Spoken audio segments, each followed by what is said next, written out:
Bab 511. Akan mati. Larut malam. Angin sepoi-sepoi meniup kepingan salju dari pepohonan, membuatnya menari-nari dan berhamburan di hutan. Qin Feng berjongkok di samping pohon besar, menatap pintu masuk markas Shinobi Hall, menunggu dengan tenang. Entah berapa lama waktu berlalu sebelum beberapa mobil muncul. Lampu mereka menerangi jalan. Akhirnya, melihat ini, Qin Feng menghela napas lega. Tahu taruhannya telah membuahkan hasil. Sebelum membantai markas Shinobi Soul, ia telah mengantisipasi bahwa Shinobi Soul akan menyebarkan berita itu, dan niscaya akan sampai ke Yamaguchi Gumi. Jika demikian, para shinobi pasti tidak akan tinggal diam dan langsung meninggalkan markas, dan Matsui Tenin kemungkinan besar akan bergegas ke Hokkaido untuk membunuhnya. Setelah membuat asumsi ini, ia memanfaatkan waktu yang dibutuhkan para shinobi untuk meninggalkan markas dan menunggu Matsui Tenin. Ia mempersiapkan diri dengan matang, menebar jaringnya, menunggu Matsui Tenin jatuh ke dalam perangkapnya. Kini, semuanya berjalan sesuai rencananya. Tak lama kemudian, di bawah pengawasan Qin Feng, beberapa mobil melaju ke markas Shinobi Hall dan berhenti di depan lantai 3. Seorang ninja segera keluar, melangkah maju dengan cepat, membuka pintu belakang mobil terdepan, dan membungkuk menunggu Matsui Tenin keluar. Di dalam mobil, Matsui Tenin membuka matanya tetapi tidak langsung keluar. Sebaliknya, ia dengan hati-hati mengamati sekelilingnya, menunggu beberapa detik sebelum keluar. Sementara itu, Aoki keluar dan segera menghampiri. Bawa aku ke ruang latihan. Jika prajurit Tiongkok itu menyusup ke markas, segera laporkan padaku, kata Matsui Tenin kepada Aoki. Baik, Tuan Matsui. Aoki mengangguk, lalu memberitahu para ninjanya. Sesuai rencana, ambil posisi kalian. Jika tim pengintai melihat Qin Feng dari Tiongkok menyusup, segera laporkan. Baik, Tuan Aoki. Para ninja membungkuk tanda setuju. Tanpa basa-basi lagi, Aoki menemani Matsui Tenin ke ruang latihan di sebelah lantai 3, sementara ninja lainnya mengikutinya. Melihat ini, Qin Feng meletakkan alat observasinya dan berhenti menatap Matsui Tenin. Sebaliknya, ia menghitung waktu yang dibutuhkan mereka untuk tiba di ruang pertarungan, berdasarkan kecepatan berjalan mereka. Ia tahu bahwa seniman bela diri tak tertandingi yang telah mencapai puncak Huajin memiliki kepekaan yang luar biasa. Jika ia menatap Matsui Tenin terlalu lama, kemungkinan besar ia akan diperhatikan. 10, 9, 8, 7. Qin Feng menghitung dalam hati. Dan ketika mencapai angka 1, ia mengambil remote control. Bersamaan dengan itu, Matsui Tenin dan Aoki memasuki ruang pertarungan. Tepat seperti yang diprediksi Qin Feng. Saat Matsui Tenin memasuki ruang pertarungan, ia tiba-tiba merasakan kegelisahan. Kegelisahan yang tak terjelaskan. Sebuah peringatan akan bahaya. Dengan kemampuan bela dirinya di level ini, kepekaannya terhadap bahaya berada di luar imajinasi. Matsui sama. Petik 2. Tanya Aoki. Bingung. Menyadari ketidaknormalan Matsui Tenin. Sebelum ia sempat menyelesaikan kata-katanya, Matsui Tenin melesat dan dengan tegas melesat keluar dari ruang pertarungan. Pada saat itu, di lereng bukit, Qin Feng dengan tegas menekan tombol merah pada kendali jarak jauhnya, meledakkan bahan peledak C4 yang telah ia siapkan di ruang pertempuran dan di lantai 3. C4, yang utamanya terbuat dari poliisobutilena, merupakan bahan peledak yang sangat efektif yang terbuat dari campuran bubuk mesiu dan plastik. Dengan menggabungkan bahan peledak berkinerja tinggi seperti TNT, SEEX, dan fosfor putih, bahan peledak ini dapat digiling menjadi bubuk, mudah dicampurkan ke dalam bahan karet, dan kemudian diekstrusi menjadi berbagai bentuk. Bahan peledak C4 sangat kuat, dan karena sifat penyembunyiannya yang luar biasa, bahan peledak ini dilarang keras oleh militer di seluruh dunia, bahkan lebih ketat daripada pengendalian narkoba. Bahkan organisasi jiwa shinobi, organisasi pembunuh terkemuka di Jepang, memiliki persediaan bahan peledak C4 yang terbatas. Tetapi bagi Qin Feng, itu sudah lebih dari cukup. Boom, boom. Saat Qin Feng menekan pelatuk jarak jauh, bahan peledak C4 yang telah ia siapkan di ruang pertempuran dan di lantai 3 meledak hampir bersamaan. Sebuah ledakan yang menggema di udara. Gelombang kejut dahsyat, yang berpusat di titik ledakan, melesat ke segala arah. Seketika menghancurkan ruang pertempuran dan lantai 3, meratakannya dengan tanah. Di lantai 3, 20 ninja dari Aula Shinobi tersapu gelombang kejut dahsyat itu tanpa reaksi apapun. Mayat mereka terkubur di reruntuhan. Hal yang sama terjadi pada Aoki di ruang pertempuran. Sebelum ia selesai berbicara, ia melihat Matsui Tenin bergegas keluar pintu. Ia sangat bingung. Sebelum ia sempat menyadari apa yang sedang terjadi, ia hancur berkeping-keping dan tewas. Meskipun Matsui Tenin menyadari ada yang tidak beres karena kegelisahan yang tak terjelaskan di hatinya, ia bergegas keluar pintu untuk pertama kalinya. Tetapi sudah terlambat karena setelah bom diledakkan, reaksi kimia akan terjadi. Senyawa tersebut akan terurai menghasilkan berbagai gas, membentuk panas bersuhu tinggi. Gas yang terkonsentrasi tersebut akan mengembang dengan cepat di bawah tekanan tinggi, lebih cepat dari kecepatan suara, sehingga menghasilkan gelombang kejut yang dahsyat. Gelombang kejut, meskipun Matsui Tenin, yang langsung menggunakan pikirannya untuk mengendalikan organ-organ vital seperti jantung dan kepalanya setelah melarikan diri dari ruang pertarungan, masih terhempas oleh gelombang kejut yang mengerikan itu. Anggota tubuhnya langsung meledak, dan ia jatuh ke tanah dalam keadaan berlumuran darah, dikelilingi reruntuhan bangunan. Seorang master di puncak Huajin sungguh tangguh. Di lereng bukit, Qin Feng mengamati melalui alat observasi, mengagumi kemampuan Matsui Tenin untuk bertahan hidup. Ia juga bersyukur karena cukup berhati-hati untuk tidak menatapnya. Jika tidak, dengan kewaspadaan Matsui Tenin yang luar biasa, ia mungkin telah melarikan diri. Dengan napas lega, Qin Feng melesat dan melesat menuju markas Shinobi Hall. Ia segera masuk. Kali ini, ia tidak menggunakan pengacau sinyal berkekuatan tinggi. Tujuannya telah tercapai, dan terekspos bukan lagi masalah. Qin Feng dengan cepat mencapai ruang pertarungan yang hancur dan melihat darah dan daging berserakan di depan. Ia menemukan lokasi Matsui Tenin. Pada saat yang sama, rasa sakit yang hebat membangunkan Matsui Tenin dari komanya. Ia secara naluriah meronta, menjerit kesakitan. Qin Feng mendekat dan menyingkirkan puing-puing dan debu dari tubuh Matsui Tenin, memperlihatkan tubuh tanpa anggota badan, hanya tersisa separuh badan dan kepalanya. Di bawah langit malam, Matsui Tenin menggeliat hebat, seperti gumpalan daging yang menggeliat. Meskipun ia berhasil bertahan hidup berkat kewaspadaannya yang luar biasa dan kemampuan menghindarnya yang cepat, anggota tubuhnya telah hancur dan ia kehilangan begitu banyak darah sehingga kematian sudah di depan mata tanpa pertolongan segera. Matsui Tenin, kau masih hidup. Aku tak pernah menyangka kau akan hidup, kata Qin Feng, menatapnya. Brengsek, Matsui Tenin memelototi Qin Feng dengan kebencian. Wajahnya meringis marah saat berbicara. Suaranya lemah. Saat itu, ia bahkan tak punya kekuatan untuk berbicara. Kau terkejut. Kau tak pernah menyangka akan mati di tanganku. Suara Matsui Tenin yang samar, dipenuhi amarah dan kebencian, menggema di telinganya. Melihat kondisi Matsui Tenin yang tragis, wajah Qin Feng tidak menunjukkan simpati atau belas kasihan, hanya ketidakpedulian. Jangan kaget, meskipun kau adalah 20 ahli teratas pertama dalam daftar dewa yang gugur di tanganku, kau pasti bukan yang terakhir. Mereka yang mengepung guruku saat itu tidak akan luput. Aku akan mengirim kalian satu persatu ke neraka. Petik 2. Kau adalah murid dewa militer Tiongkok. Matsui Tenin tercengang. Jika bukan karena balas dendam untuk guruku, mengapa aku harus mengambil risiko sebesar itu dan menggunakan taktikmu sendiri untuk melawanmu? Qin Feng menjawab secara tidak langsung, lalu berkata dengan dingin, karena kau belum mati, maka aku akan membuatmu menjalani hidup yang lebih buruk daripada kematian. Apa yang akan kau lakukan? Matsui Tenin tiba-tiba merasa ketakutan. Aku akan membuatmu tetap hidup, kata Qin Feng, meraih Matsui Tenin yang hampir berlumuran darah. Kemudian ia segera bergegas ke ruang medis di markas Shinobi Hall, menemukan peralatan medis, dan mulai menyelamatkan nyawa Matsui Tenin. Bunuh aku, dasar bajingan.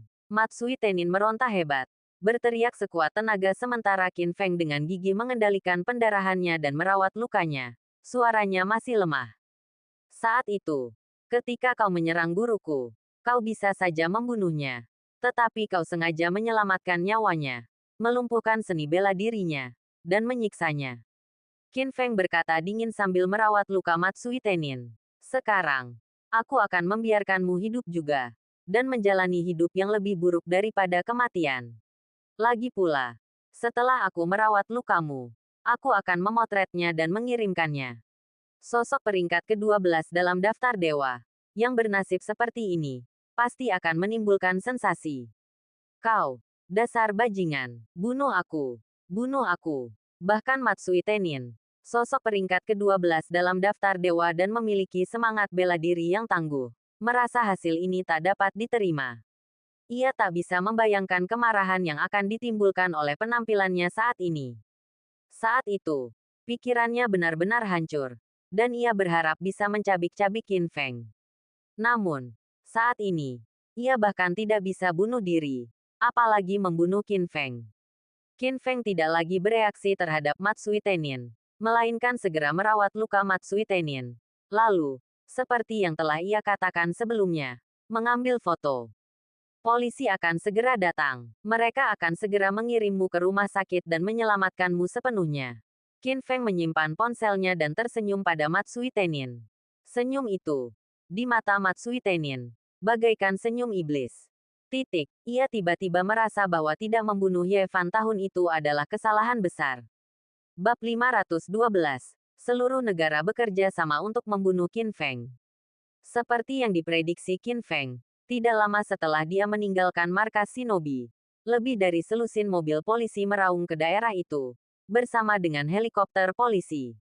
Polisi bertindak sangat cepat karena dua alasan. Pertama, karena Matsui Tenin telah tiba di Hokkaido dengan pesawat militer.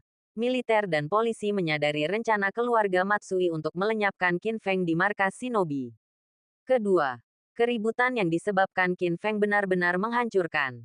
Ketika bom meledak dan api membubung ke langit, itu tidak hanya membangunkan banyak orang yang sedang tidur tetapi juga menyiagakan polisi Hokkaido. Apa yang telah terjadi? Ini adalah pertanyaan yang berputar-putar di benak semua petugas polisi saat mereka bergegas ke markas Shinobi.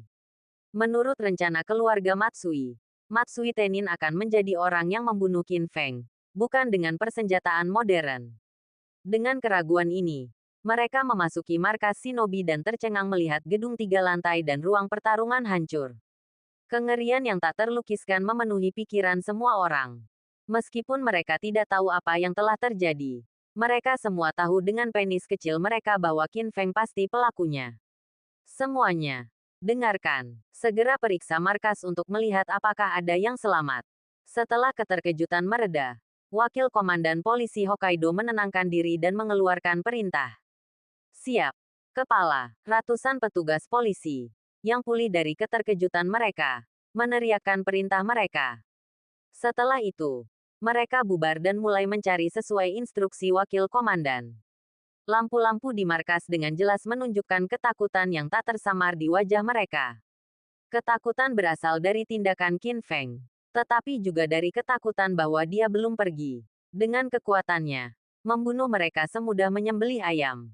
Kepala, kami menemukan Master Matsui Tenin di ruang perawatan. Beliau kehilangan keempat anggota tubuhnya, tetapi luka-lukanya telah diobati dengan perawatan sederhana, dan beliau masih hidup.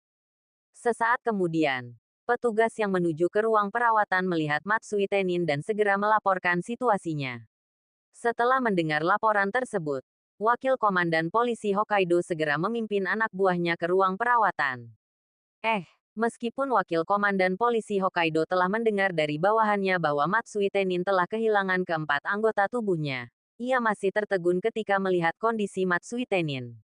Di tempat tidur di ruang medis, Matsui Tenin, yang dikenal sebagai Wakil Komandan Jepang, berlumuran darah dan debu saling menempel. Sekilas, ia tampak seperti gumpalan daging dan darah hitam. Meskipun luka di anggota tubuhnya telah berdarah parah dan diperban dengan kain kasa, pendarahannya belum sepenuhnya berhenti, dan kain kasa tersebut bernoda merah. Wajahnya tak lagi memancarkan aura kekuatan yang tak tertandingi. Tatapannya kosong, seolah ia mayat hidup. Tuan Matsui, apa yang terjadi di sini?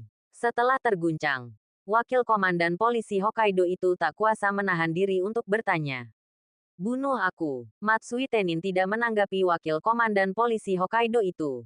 Ia justru menoleh dan berbicara dengan suara serak, dengan nada memohon.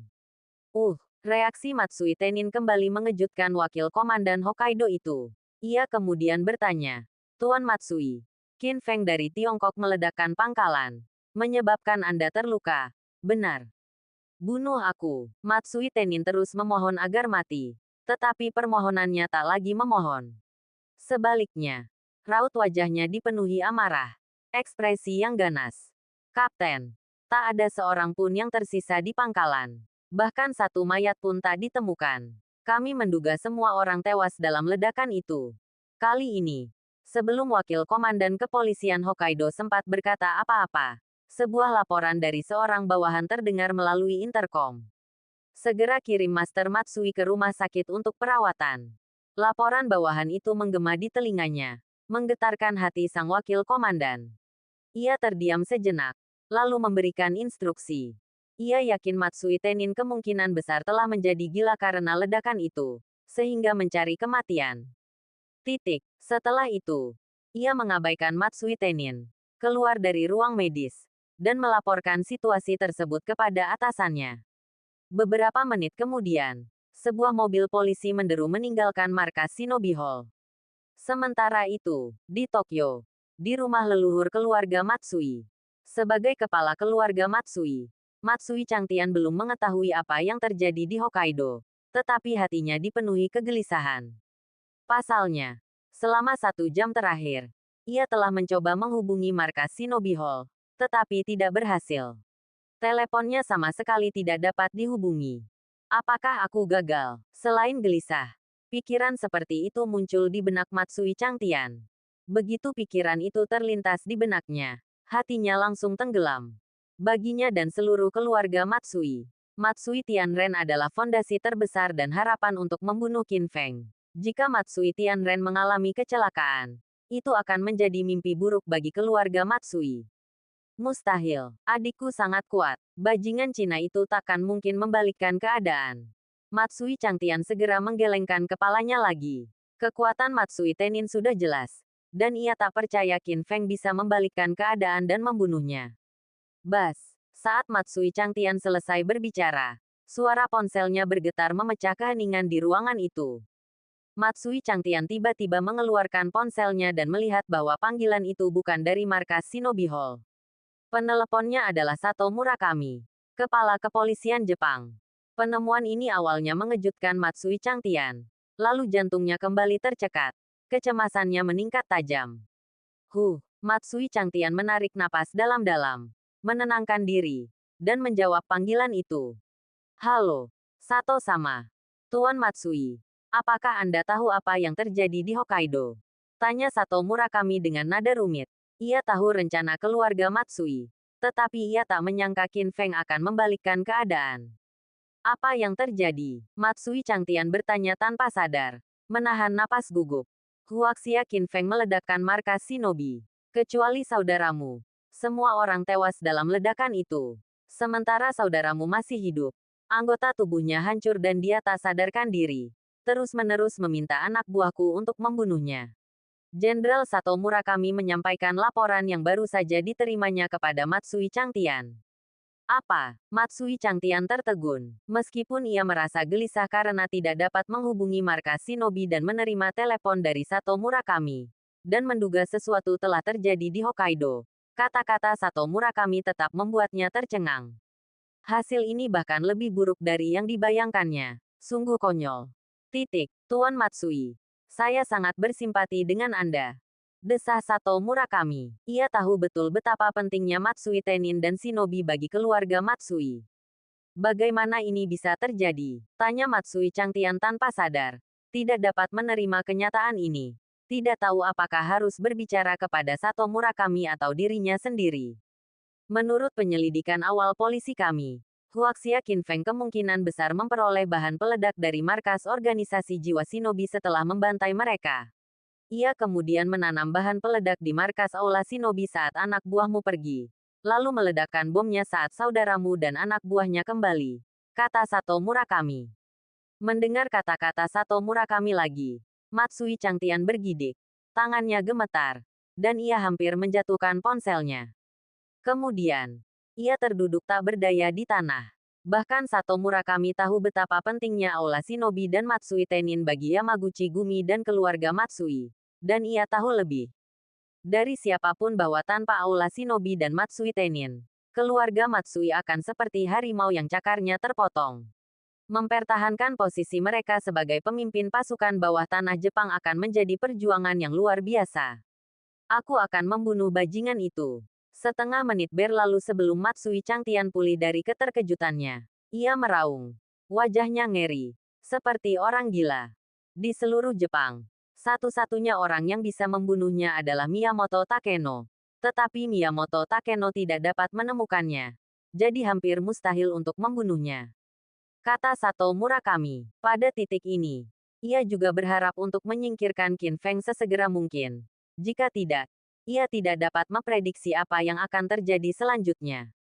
Matsui Changtian terdiam. Ia tahu bahwa apa yang dikatakan Sato Murakami adalah kebenaran.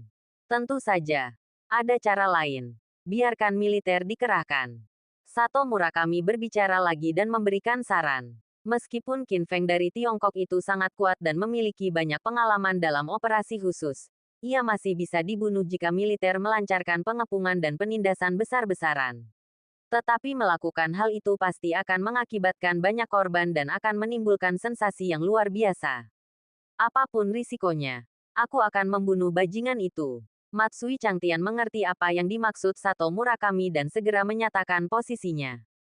Kalau begitu, kalian harus segera mencari militer.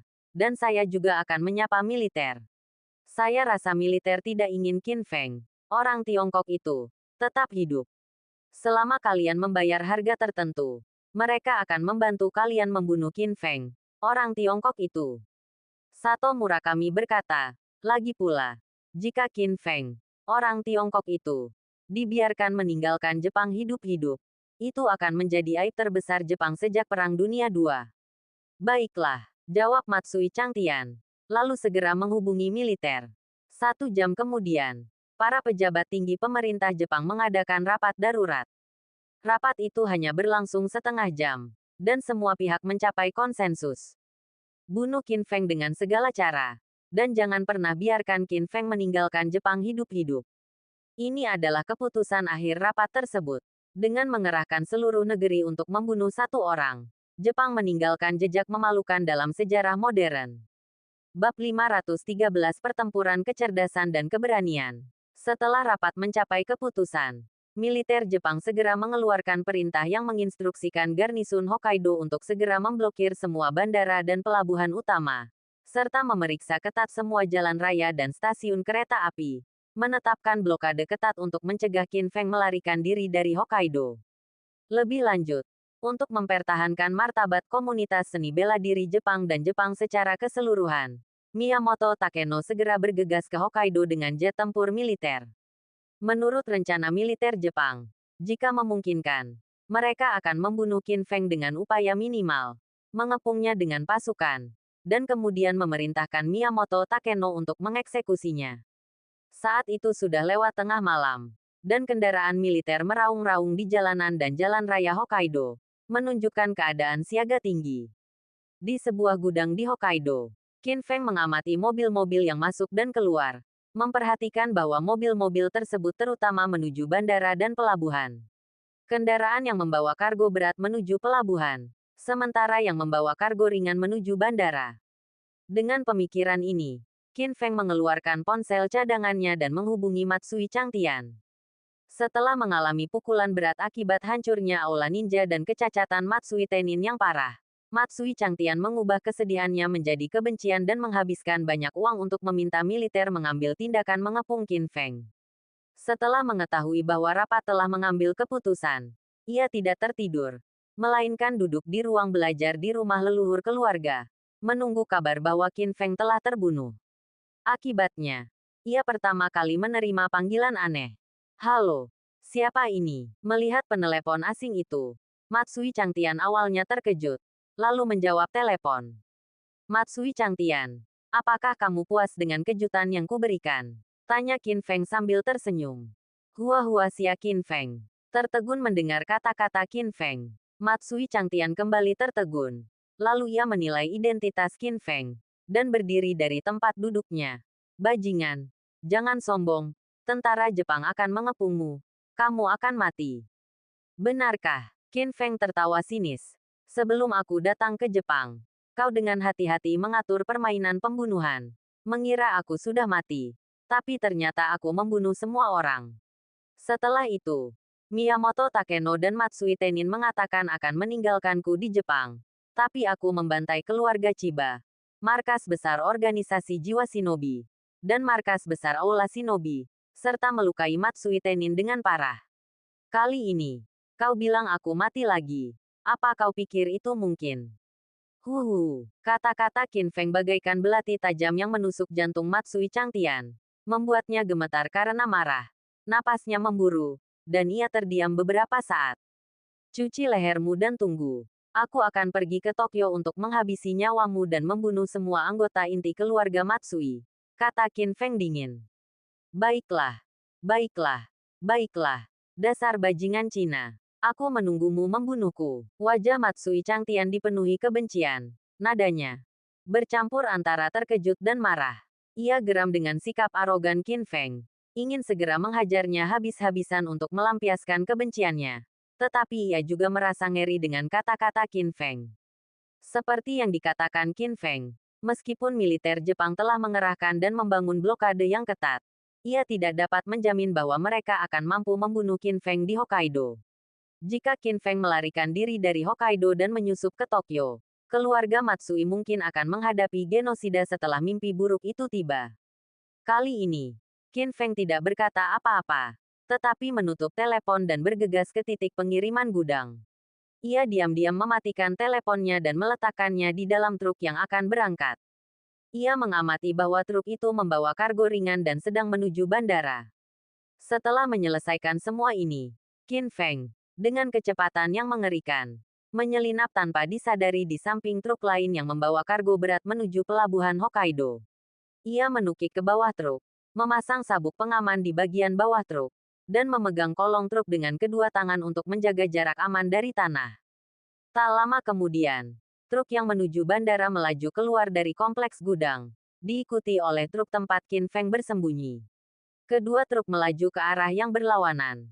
Meskipun ia telah memberitahu Matsui Changtian bahwa ia akan pergi ke Tokyo, ia sebenarnya tidak berniat membunuhnya. Ia sebelumnya telah melihat lebih dari satu kendaraan militer dan tahu bahwa militer telah dikerahkan. Dalam keadaan seperti ini, ia harus segera meninggalkan Jepang. Jika tidak, ia akan menghadapi pengepungan total oleh seluruh militer Jepang. Ini adalah tindakan yang sangat berbahaya. Menggunakan identitas palsu dan terbang keluar dari Jepang bukan lagi pilihan. Satu-satunya pilihan adalah naik kapal.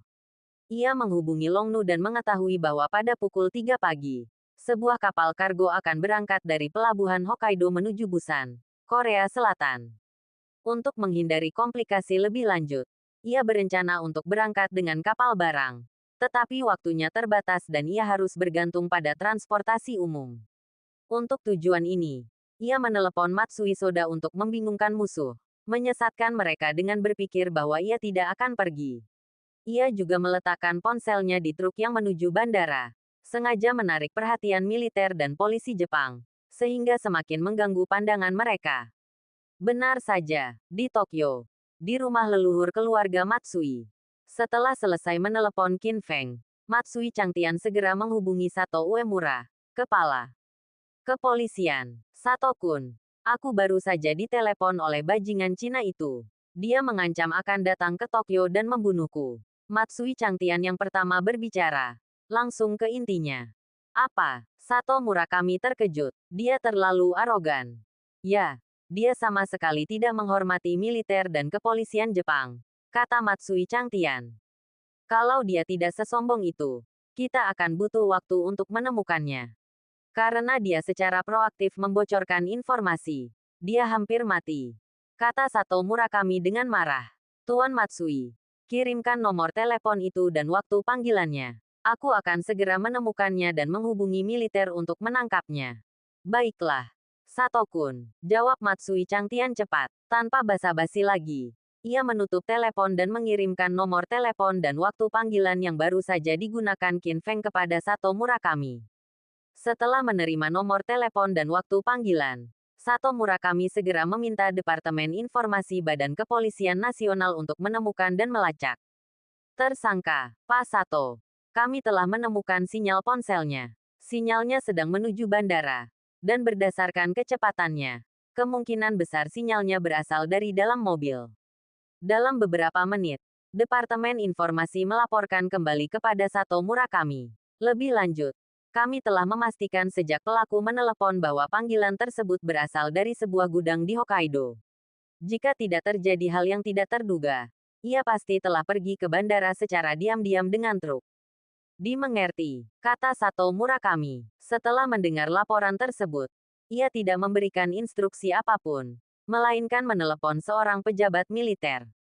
Pak Ito, pelaku baru saja berbicara dengan Matsui Soda dan mengancam akan pergi ke Tokyo untuk membunuh Matsui Soda. Panggilan itu langsung tersambung. Dan Sato Murakami langsung ke intinya. Saya telah meminta seseorang untuk menemukan nomor ponsel itu dan menemukan bahwa penjahat itu menelepon dari gudang X, dan teleponnya sekarang ada di truk yang menuju bandara. Saya sarankan agar sejumlah besar pasukan segera dikerahkan untuk mengepung truk itu. Jika penjahat itu benar-benar ada di truk itu, apakah akan membunuhnya secara langsung atau mengepungnya sementara dan menunggu Miyamoto Takeno tiba sebelum mengambil tindakan? Itu akan diputuskan oleh militer Anda. Petik 2. Tuan Sato, apakah Anda pikir penjahat itu akan dengan sengaja mengungkap posisinya dan membiarkan kita menangkapnya? Di ujung telepon yang lain, pemimpin militer Ito Itai berkata, Anda harus tahu bahwa penjahat itu ahli dalam operasi khusus dan memiliki kesadaran anti pengintaian yang kuat. Saya berani menyimpulkan bahwa dia pasti tidak akan berada di truk yang menuju bandara. Maksud Anda, Sato Murakami mengangkat alisnya. Dia juga telah mempertimbangkan hal ini. Jadi dia tidak terburu-buru memberi perintah. Kurasa dia sengaja menyesatkan kita. Dia sebenarnya sedang menuju pelabuhan. Dan naik kapal adalah satu-satunya jalan keluar dari Jepang. Kata Ito Itai bijak. Saranku, jangan biarkan tipu daya penjahat ini mengganggu pengerahan pasukan kita. Tetap pada rencana awal. Lagi pula, kita punya lebih dari cukup pasukan di bandara dan pelabuhan untuk menahan dan bahkan membunuhnya. Baiklah, Sato Murakami berpikir sejenak dan menyetujui saran Ito Itai. Ia kemudian menambahkan, namun, kusarankan kita periksa dulu truk-truk yang meninggalkan gudang selama periode itu untuk memastikan dia tidak bersembunyi di dalamnya. Baiklah, itu tugas yang akan ditangani Departemen Kepolisianmu, kata Ito Itai. Baiklah. Sato Murakami ragu sejenak, lalu setuju. Ia kemudian menutup telepon dan memanggil bawahannya untuk memberi perintah. Memang benar polisi Jepang bertindak cepat.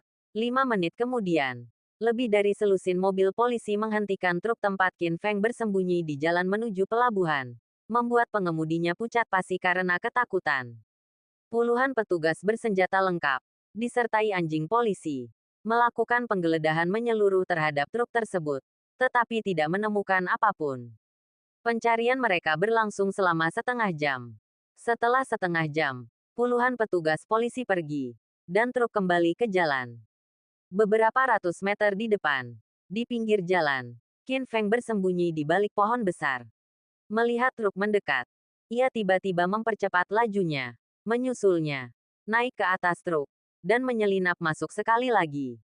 Ia mendengar sirene dan segera meninggalkan truk, menghindari penggeledahan polisi. Ia kembali ke truk karena polisi telah menggeledahnya secara menyeluruh. Dalam situasi seperti ini, ia pasti akan terhindar dari penghentian atau penggeledahan ulang dalam perjalanan ke pelabuhan. Hanya diperiksa ulang di gerbang tol. Saat itu, ia akan berada sangat dekat dengan pelabuhan.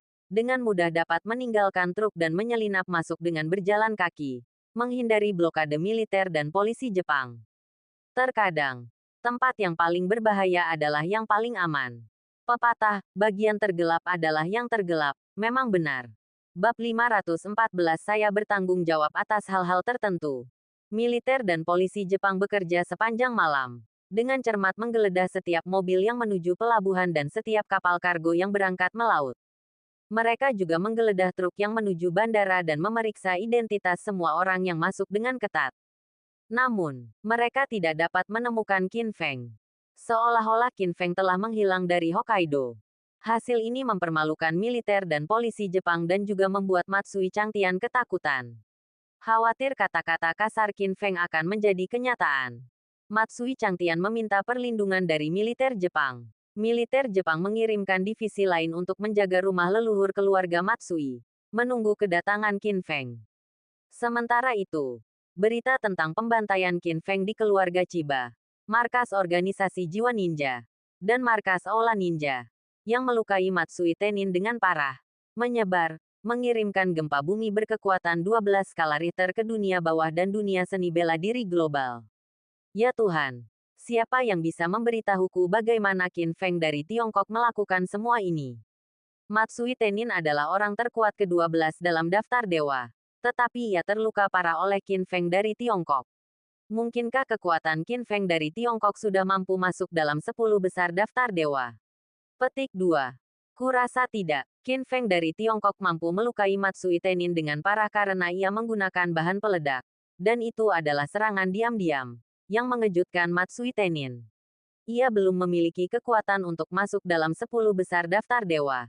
Tetapi ia mungkin memilikinya di masa depan. Tetapi premisnya adalah ia dapat terus hidup. Menurutku prosesnya tidak penting. Yang penting hanyalah hasilnya. Hasil dari insiden Jepang sudah cukup untuk membuktikan bahwa jika Qin Feng dari Tiongkok dilengkapi dengan senjata modern yang canggih, ia tidak takut pada 10 orang terkuat dalam daftar dewa. Dunia bawah tanah global dan dunia seni bela diri kembali memicu diskusi sengit karena perilaku Qin Feng yang luar biasa. Banyak orang terlibat dalam perdebatan sengit tentang apakah Qin Feng dapat bersaing dengan 10 orang terkuat dalam daftar dewa. Menurut informasi terpercaya, militer dan polisi Jepang telah bergabung untuk mengepung dan menekan Qin Feng, seorang prajurit Tiongkok, dan bertekad untuk membunuhnya di Jepang. Sekuat apapun seseorang, ia tak akan mampu mengalahkan militer dan polisi seluruh bangsa. Qin Feng, seorang prajurit Tiongkok, kemungkinan besar akan mati di Jepang. Jika Qin Feng, seorang prajurit Tiongkok, lolos dari Jepang hidup-hidup, itu akan menjadi penghinaan terbesar Jepang sejak Perang Dunia II. Bukan hanya penghinaan, tetapi juga kekalahan telak Jepang melawan Tiongkok, dan dikalahkan oleh satu orang saja sungguh tak terbayangkan. Setelah dunia bawah tanah dan komunitas seni bela diri global berdebat sengit tentang prestasi Qin Feng, berita tentang upaya gabungan militer dan polisi Jepang untuk menekan Qin Feng mengalihkan fokus mereka pada apakah ia dapat lolos dari Jepang hidup-hidup. Beberapa bandar taruhan ternama di luar negeri bahkan menawarkan peluang untuk lolosnya Qin Feng, dengan peluang 1,5:1 dan 2,4:1 untuk kematiannya di Tiongkok. Dilihat dari peluangnya, para bandar taruhan tidak optimistis tentang keselamatan Qin Feng. Sebab, dalam sejarah manusia, belum pernah ada preseden seseorang yang selamat dari serangan gabungan militer dan polisi di negara lain. Lagi pula, pasukan gabungan militer dan polisi dapat menggunakan persenjataan modern yang dahsyat dan menerapkan taktik gelombang manusia. Bahkan yang maha kuasa, nomor 1 dalam daftar dewa, pun tak akan sebanding. Tepat ketika dunia bawah tanah dan komunitas seni bela diri global bergejolak atas urusan Qin Feng, sebuah kapal kargo tiba di Pelabuhan Busan, Korea Selatan, sesuai jadwal. Qin Feng dengan tenang dan diam-diam turun dari kapal barang dan meninggalkan pelabuhan tanpa menarik perhatian. Setengah jam kemudian, ia tiba di sebuah hotel bintang 5 di Busan, check-in ke kamar, dan memberi tip yang besar kepada staf hotel atas bantuannya dalam membeli pakaian. Qin Feng memasuki kamarnya, menikmati mandi air panas yang nyaman, dan memesan tiket pesawat kembali ke Tiongkok. Ding dong, bel pintu berbunyi. Qin Feng berdiri dan membuka pintu. Yang dilihatnya bukanlah staf hotel, melainkan sekelompok petugas polisi bersenjata lengkap, termasuk sejumlah perwira pasukan khusus. Atas perbuatan Qin Feng di Jepang, ia tak hanya diawasi oleh dunia bawah tanah dan komunitas bela diri dunia, tetapi juga oleh kepolisian dan militer dunia. Ia terdaftar sebagai elemen berbahaya dengan tingkat bahaya SSS, tingkat paling berbahaya. Setelah Qin Feng check-in di hotel, kepolisian Busan langsung mengetahui berita tersebut. Melihat para petugas polisi bersenjata lengkap, wajah Qin Feng sama sekali tidak menunjukkan kepanikan, bahkan sedikit pun keterkejutan. Seolah-olah ia sudah menduga semua ini. Pak Polisi, saya hanya menggunakan tempat ini sebagai titik transit dalam perjalanan pulang ke Tiongkok. Saya tidak berencana melakukan apapun di sini. Dan Anda juga tidak ingin saya melakukan apapun di sini, kan? Kata Qin Feng sambil menatap petugas yang memimpin sambil tersenyum.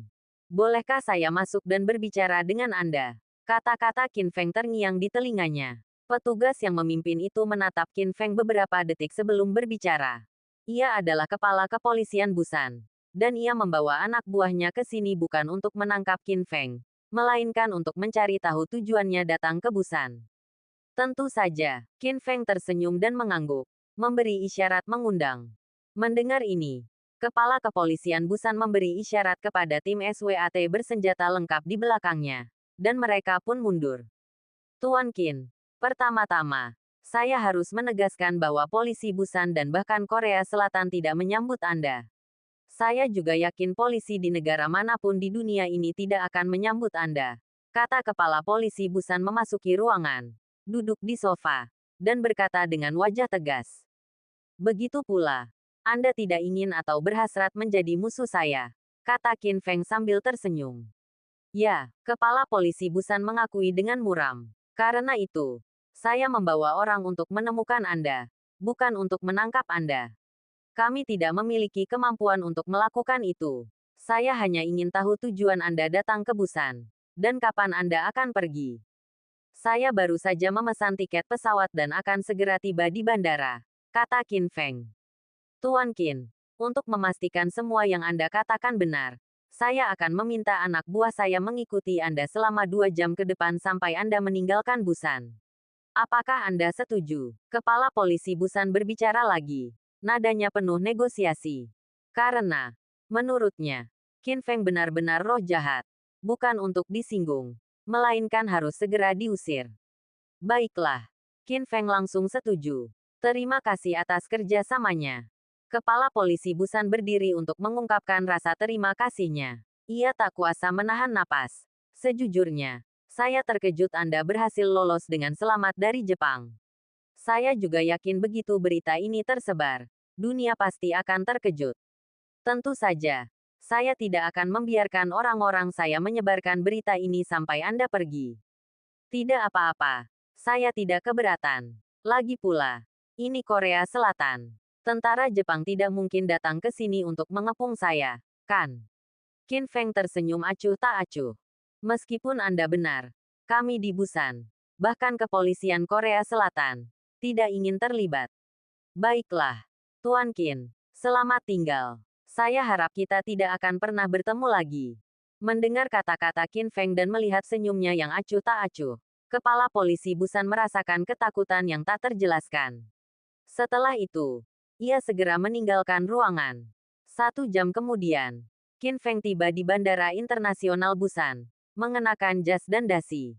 Ia merekam video pendek dan mengirimkannya kepada Li Sueyan di Amerika Serikat, yang kemudian meneruskannya melalui saluran khusus.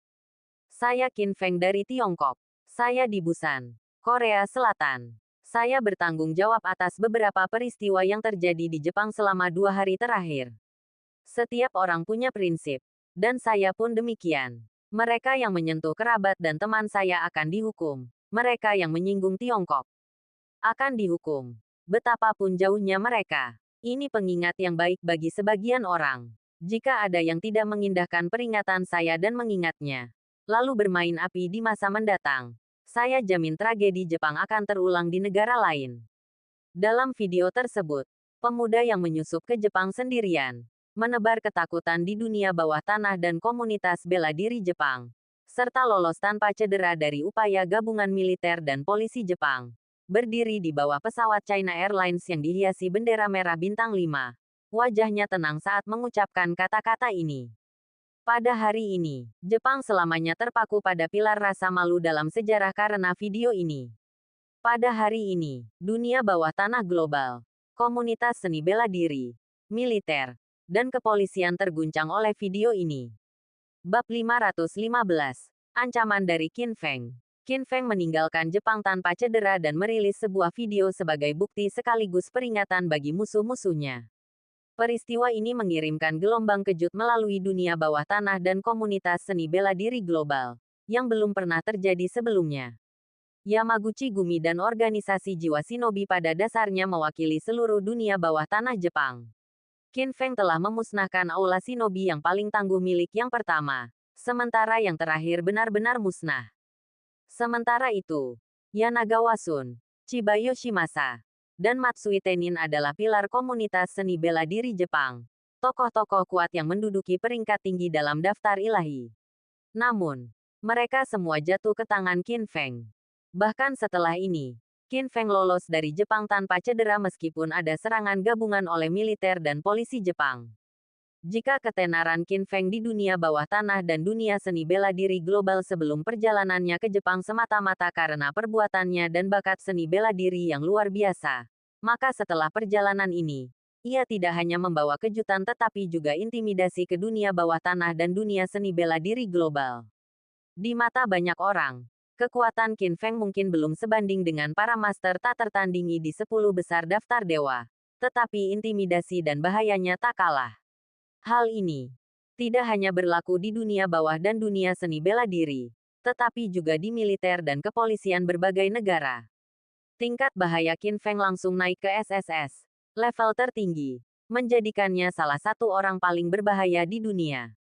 Saat Qin Feng menaiki pesawat China Airlines dari Busan ke Beijing, para pejabat tinggi Jepang kembali mengadakan pertemuan darurat, kali ini sesi pertikaian.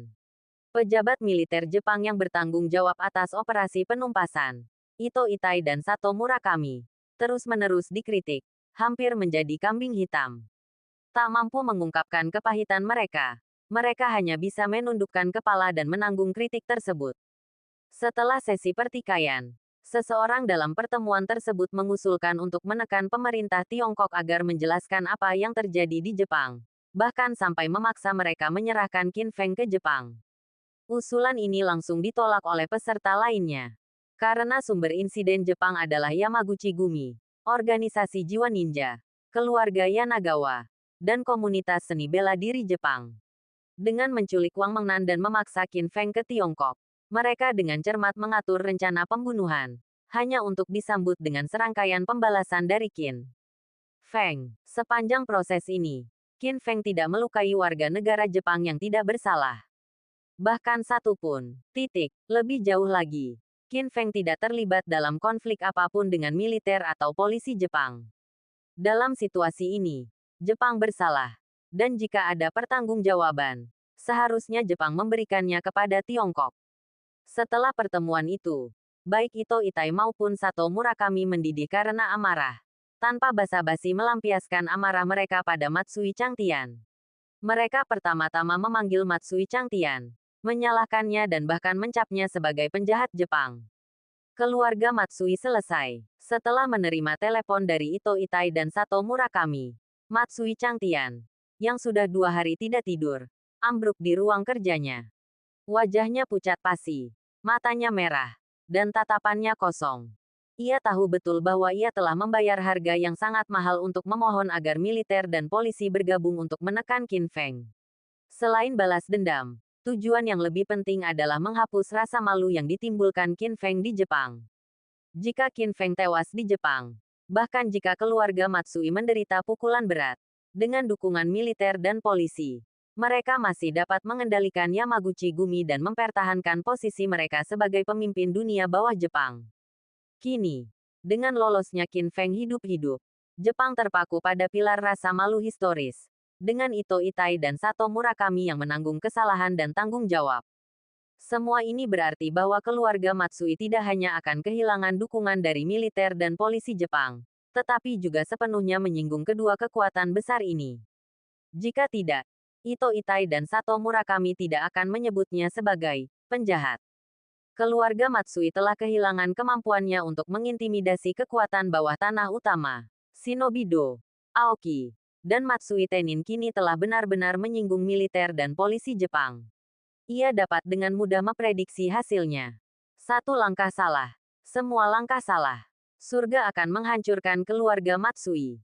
Matsui Changtian akhirnya mengucapkan kata-kata ini sebelum muntah darah dan ambruk di ruang kerjanya, meninggal dunia. Meskipun Qin Feng tidak kembali ke Tokyo, ia mengambil nyawa Matsui Changtian dengan cara lain. Sementara itu, di Pulau Nangwang Ersa, Shen Tianxiang, juru mudi Nanxinghong, adalah orang pertama yang mengetahui pelarian Qin Feng dari Jepang dan menonton videonya. Berita ini seperti mimpi buruk, membuatnya merasa sangat tidak enak badan. Terus terang, ia merasa seperti jatuh dari surga ke neraka. Sebab, ketika ia mengetahui bahwa Qin Feng telah menyusup ke Jepang, membunuh Yanagawa Sun dan Chiba Yoshimasa, serta menyelamatkan Wang Mengnan. Meskipun ia terkejut dengan kemampuan bertarung Qin Feng, ia juga percaya, seperti banyak orang lainnya, bahwa Qin Feng akan hancur. Kemudian, entah itu perintah terang-terangan Matsui Tenin dan Miyamoto Takeno untuk membunuh Qin Feng, atau gabungan kekuatan militer dan polisi Jepang untuk mengepung dan menekan Qin Feng, dia merasa Qin Feng semakin dekat dengan kematian. Pada akhirnya, Qin Feng lolos dari Jepang hidup-hidup. Perbedaan yang sangat kontras ini merupakan pukulan yang tak terbayangkan baginya, dan juga memberinya tekanan yang luar biasa. Lagi pula, Nanxinghong, perusahaan yang ia awasi, dan Qin Feng sudah menjadi musuh bebuyutan. Saudaraku, bagaimana ini bisa terjadi? Bagaimana dia bisa lolos dari Jepang, meskipun dikepung oleh militer dan polisi Jepang?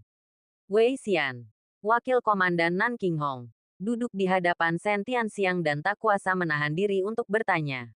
Rasanya ia masih belum bisa menerima kenyataan ini. Kau bertanya padaku, siapa yang harus kutanyai? Wei Xian menjawab dengan geraman pelan. Shen Tianxiang tidak tahu apakah ia kehilangan kendali atas emosinya atau melampiaskan perasaannya dengan cara ini untuk menghilangkan stres. Saudaraku, meskipun kemampuan tempurnya benar-benar melampaui harapan kita, ia memiliki terlalu banyak kendala di Tiongkok untuk melakukan pembantaian massal seperti yang ia lakukan di Jepang. Menghadapi teguran keras Shen Tianxiang, Wei Xian tidak mengeluh. Sebaliknya, ia menguatkan diri dan menasihati. Selama kita tidak memprovokasi dia secara proaktif, dia mungkin tidak berani berbuat apapun kepada kita.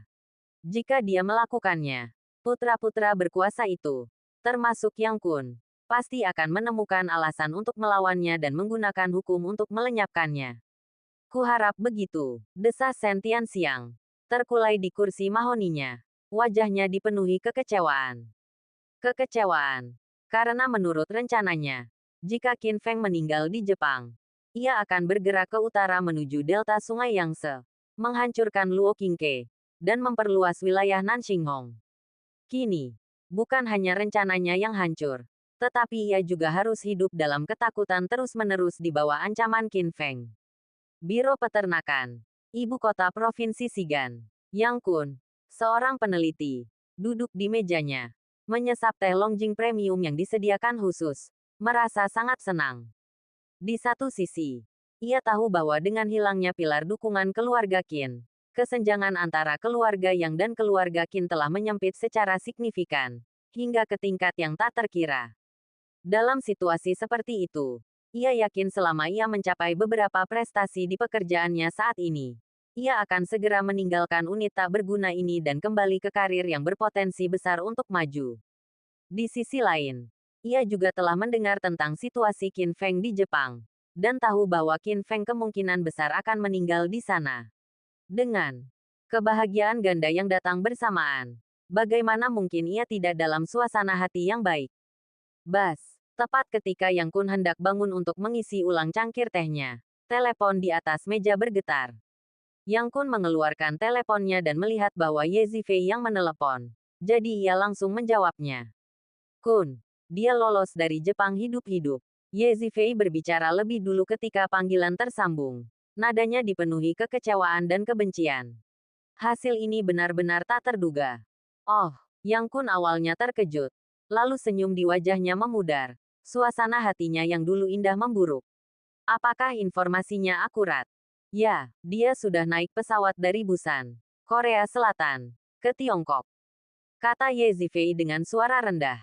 Dan sebelum naik, dia bahkan mengunggah video untuk membuktikan bahwa dia masih hidup. Mendengar kata-kata Ye Zifei lagi, Yang Kun terdiam. Saat itu, wajahnya tanpa sedikit pun kegembiraan, digantikan oleh ekspresi muram. Bahkan alisnya berkerut berpikir. Sebagai putra mahkota keluarga Yang, dia adalah anak kesayangan Tuhan. Sejak lahir, dia memiliki status, kedudukan, kekuasaan, dan kekayaan yang lebih dari 99,9% orang di dunia ini akan berjuang seumur hidup untuk mendapatkannya. Namun, dia gugur 2 kali di tangan Qin Feng. Semua ini menabur benih kebencian dalam dirinya, dan dia tidak pernah menyerah dalam upayanya untuk membalas dendam. Jika Qin Feng mati di Jepang, bahkan jika dia tidak bisa membunuhnya sendiri, dia tidak akan mengampuni mantan rekan Qin Feng. Dia akan menghancurkan mereka satu persatu, melampiaskan semua dendam dan kebenciannya pada Yehu dan yang lainnya. Sekarang, dengan kembalinya Qin Feng hidup-hidup, rencananya, seperti rencana Sentian Siang, telah gagal. Bagaimana mungkin ini tidak membuatnya tertekan? Jiangning. Zhongshan Golf Villa 18. C. Dia melakukan serangkaian kejahatan berdarah di Jepang. Membunuh banyak orang berkuasa. Membuat Jepang murka. Militer dan polisi Jepang bergabung untuk memburunya. Tetapi dia lolos tanpa cedera.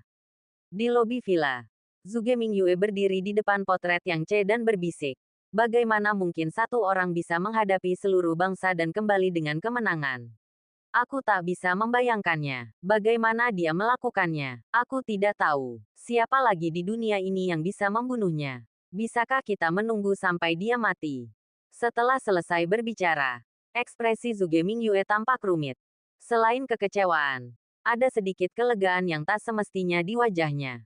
Tapi dia tidak menyadari hal itu. Bab 516. Kekuatan pertempuran. Saat Qin Feng menaiki pesawat China Airlines kembali ke Tiongkok, hari sudah larut malam di Amerika Serikat. Ribuan mil jauhnya. Di sebuah villa di kawasan elit New York, Rose Gambino, yang dulunya calon penerus keluarga Gambino, duduk di ruang kerjanya, mengenakan jubah mandi, dengan cerutu kuba asli di sela-sela jarinya. Di bawah cahaya lampu, ia mengisap cerutunya sambil menatap laptop. Raut wajahnya muram. Meskipun statusnya sebagai penerus di masa depan telah jatuh, ia tetaplah anggota keluarga Gambino. Masih bertanggung jawab atas beberapa urusan keluarga kecil. Memiliki sumber daya yang besar, dan saluran informasi yang luas. Meskipun tindakan Qin Feng di Jepang sangat mengejutkannya, ia, seperti kebanyakan orang lainnya, percaya bahwa ia telah melampaui batas dan pasti akan mati di sana. Karena itu, ia menunggu kabar kematian Qin Feng. Namun, alih-alih menerima kabar tersebut, ia justru menerima panggilan telepon. Baru saja, ia menerima telepon yang mengabarkan bahwa Qin Feng telah melarikan diri dari Jepang hidup-hidup, dan langsung bergegas dari kamar tidurnya ke ruang kerjanya untuk menonton video yang diunggah Qin Feng di internet. Setelah menonton video itu, ia merasa sangat tidak enak. Perasaan yang bahkan lebih menyedihkan daripada tiba-tiba menyadari bahwa ia tidak bisa ereksi sebelum berhubungan seks.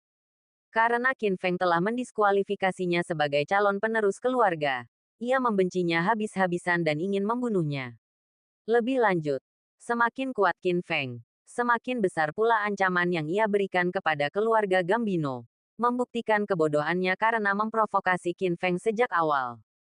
Ini jelas bukan hal yang baik baginya. Kemudian, sebelum Rose sempat menghabiskan cerutunya, pintu ruang kerjanya terbuka. Seorang wanita pirang memasuki ruangan. Wajahnya menawan, terutama matanya yang besar, yang berkilau bagai dua safir. Tingginya 1,75 meter, berkulit putih, berlekuk tubuh, dan tubuh yang bisa digambarkan sangat menggairahkan. Hanya mengenakan lingerie rendah hitam, ia tampak bak putri duyung yang menggoda. Memiliki daya tarik mematikan bagi para pria. Tuan Rose yang terhormat, ada apa? Tanya wanita itu lembut saat memasuki ruang kerja. Ia adalah seorang entertainer Hollywood yang telah meraih beberapa kesuksesan di industri ini berkat aset fisiknya. Tetapi kemampuan aktingnya terbatas, sehingga ia tidak mampu menembus jajaran bintang papan atas. Alih-alih mencurahkan waktu dan energi yang signifikan untuk mengembangkan aktingnya, ia memilih jalan pintas. Memanfaatkan aset fisiknya untuk mempertahankan figur-figur berpengaruh. Meskipun Rose telah kehilangan statusnya sebagai calon penerus keluarga Gambino, Ia memiliki koneksi yang luas di dunia bawah tanah Amerika, termasuk industri perjudian dan film, menjadikannya target pendekatan hati-hati wanita itu. Baru saja, wanita itu benar-benar membangkitkan gairah Rose, dan mereka hendak berhubungan seks. Tetapi Rose menerima panggilan telepon dan meninggalkan kamar tidur, tidak kembali selama setengah jam penuh. Hal ini mengejutkan wanita itu, yang ragu sejenak sebelum akhirnya mendekati Rose. Keluar, Rose dengan dingin menanggapi daya tarik fisik dan kata-kata lembut wanita itu yang menenangkan. Wanita itu terkejut oleh kata-kata dingin Rose. Lalu, dengan ekspresi penuh perhitungan dan kasihan, ia perlahan berbalik dan berjalan pergi. Pinggulnya bergoyang dengan gerakan yang mengejutkan. Rose menyaksikan pemandangan ini. Matanya kosong tanpa hasrat. Ekspresinya cemberut dan muram. Karena dibesarkan dalam keluarga elit, ia tahu bahwa bagi seorang pria, kekuasaan dan kekayaan adalah yang terpenting. Wanita hanyalah hiasan. Sekarang, dengan Qin Feng yang semakin kuat dan menjadi ancaman yang lebih besar bagi keluarga Gambino, ia mungkin kehilangan sedikit kekuasaan yang dimilikinya karena kesalahan bodohnya sebelumnya. Bagaimana mungkin ia masih peduli pada wanita? Ding ling ling. Saat wanita itu pergi, telepon di ruang kerja tiba-tiba berdering. Suara menusuk yang sedikit mengejutkan Rose. Setelah jeda singkat, Rose melirik ide penelepon dan melihat bahwa itu dari kediaman Gambino. Nomor itu sangat familiar, itu adalah ruang kerja ayahnya. Panggilan tiba-tiba itu memberinya firasat buruk. Ayah. Rose cepat-cepat meraih telepon dan berbicara lebih dulu. Merasa gelisah. Apakah Anda tahu apa yang terjadi dengan Huaxia Qin Feng di Jepang? Ayah Rose bertanya dengan serius. Ya, ayah. Keresahan Rose semakin menjadi. Ia tahu ayahnya menelepon selarut ini untuk mengabarkan hal ini jelas bukan hal yang baik. Qin Feng dari Tiongkok berhasil lolos dari Jepang hidup-hidup meskipun ada upaya gabungan dari militer dan polisi Jepang. Ayah Rose berbicara lagi. Suaranya rendah. Insiden ini telah mengguncang seluruh dunia bawah tanah dan memberikan tekanan yang luar biasa pada keluarga. Kau seharusnya tahu betul sumber tekanan ini. Ayah. Aku tahu. Raut wajah Rose langsung berubah. Baru saja, ketua klan meneleponku dan memintaku untuk segera membawamu ke Huaxia. Ayah Rose menjelaskan maksud panggilannya. Ayah, untuk apa kita pergi ke Huaxia? Tanya Rose secara naluriah. Untuk meminta maaf. Ayah Rose berbicara lagi. Nadanya dipenuhi penyesalan. Ketua klan berkata bahwa jika kau tidak bisa mendapatkan pengampunan dari Huaxia Qin Feng dan meredakan permusuhan antara Huaxia Qin Feng dan keluarga, kau tidak perlu kembali ke keluarga. Apa? Kata-kata ayah Rose membenarkan kecurigaannya. Dan ia melompat dari kursinya dengan kaget, seolah ketakutan. Ayah, tolong aku. Aku tidak bisa membantumu. Lebih baik kau berdoa kepada Tuhan agar Huaxia Qin Feng mengampunimu, kata ayah Rose. Lalu menutup telepon. Bagaimana ini bisa terjadi? Rose terduduk lemas di kursinya. Wajahnya pucat pasi dan dipenuhi penyesalan. Seandainya waktu bisa diputar kembali, ia tak akan pernah menyinggung Qin Feng. Bahkan jika ia harus mengorbankan harga diri dan karakter mulia calon penerus keluarga Gambino di masa depan. Di Samudra Pasifik, di sebuah pulau tak dikenal, di markas organisasi hantu. Sebagai kepala intelijen organisasi hantu, Heidi segera melaporkan pergerakan Qin Feng kepada Ghost. Setelah mendengarkan laporan itu, Ghost diam-diam membuka video tersebut. Lalu selama hampir 1 jam, seolah-olah bodoh, ia duduk di depan komputer, menonton video itu berulang-ulang. Pemimpin, Heidi ragu-ragu berulang kali, tetapi akhirnya tak kuasa menahan diri untuk berbicara memecah keheningan. Karena saat ini, Ghost tak lagi bermartabat dan bersemangat, melainkan justru membuat orang-orang merasa kehilangan. Ini pertama kalinya Heidi menyadari emosi yang begitu negatif dalam diri Ghost. Emosi negatif ini membuat aura dewa Ghost di hati Heidi perlahan meredup. Di saat yang sama, ia tahu betul bahwa karena keputusan akhir Yamaguchi Gumi, Ghost tidak membawa anggota organisasi ke Jepang untuk berpartisipasi dalam rencana pembunuhan Qin Feng, dan untungnya berhasil lolos. Namun, insiden ini memberikan pukulan telak bagi Ghost, bahkan membuatnya tak bisa pulih. Heidi, jika aku digantikan olehnya, Bisakah aku melakukan semua yang dia lakukan di Jepang? Ghost tiba-tiba berbicara, menatap Heidi dan bertanya tanpa ekspresi. Petik 2. Heidi mengerutkan bibirnya, tetapi tidak tahu bagaimana menjawab pertanyaan ini. Nalarnya mengatakan bahwa Ghost tidak akan pernah bisa melakukan semua yang dilakukan Qin Feng, tetapi ia takut mengatakan yang sebenarnya akan kembali memukul Ghost. Mustahil. Aku tidak bisa melakukan semua yang dia lakukan. Melihat Heidi terdiam, Ghost berbicara lagi, dengan senyum meremehkan di wajahnya. Kupikir aku bisa membunuhnya setelah aku menembus Huajin. Tetapi aku tidak menyangka dia akan menerobos tepat setelah itu. Dan dengan kekuatan tempur yang dia tunjukkan selama perjalanannya ke Jepang. Entah itu bertarung sendirian atau aku yang memimpin orang untuk mengepung dan menekannya. Mustahil untuk membunuhnya. Ketua, meskipun kau tidak bisa membunuhnya sekarang, bukan berarti kau tidak akan pernah bisa membunuhnya. Secara pribadi, aku rasa bakatmu tidak kalah darinya. Dan sangat mungkin kau akan lebih kuat darinya di masa depan. Hibur Heidi. Heidi, apa kau sedang menghiburku? Ghost tiba-tiba menahan senyumnya dan bertanya dengan dingin. Tidak, tidak, ketua. Aku hanya. Perubahan ekspresi Ghost yang tiba-tiba membuat Heidi merasa bingung. Sebagai bawahan sekaligus wanita Ghost, ia tahu betul betapa sombongnya Ghost. Aku tidak butuh penghiburan, kata hantu itu dingin. Raut wajahnya yang murung memudar, digantikan oleh ekspresi tekad. Hubungi Dewan Kegelapan untukku segera. Pemimpin, apa yang akan kau lakukan? Tanya Heidi, terkejut. Heidi, jika aku memimpin organisasiku untuk bergabung dengan Dewan Kegelapan, apakah pemimpinnya, Auguras, akan setuju? Tanya hantu itu, secara tidak langsung memberikan jawaban. Ya, tidak ada faksi di dunia ini yang akan menolak keanggotaanmu. Bahkan Dewan Kegelapan sekalipun. Heidi mengangguk. Lalu ragu-ragu sebelum bertanya. Pemimpin, apakah kau mengesampingkan harga dirimu dan bergabung dengan Dewan Kegelapan untuk memanfaatkan? Aku akan membunuhnya sendiri. Hantu itu menggelengkan kepalanya sedikit. Lalu memejamkan mata. Bersandar di kursinya. Tapi sebelum itu, aku ingin menjadi murid Auguras. Begitu, Heidi tiba-tiba menyadari, Auguras, peringkat pertama dalam daftar dewa.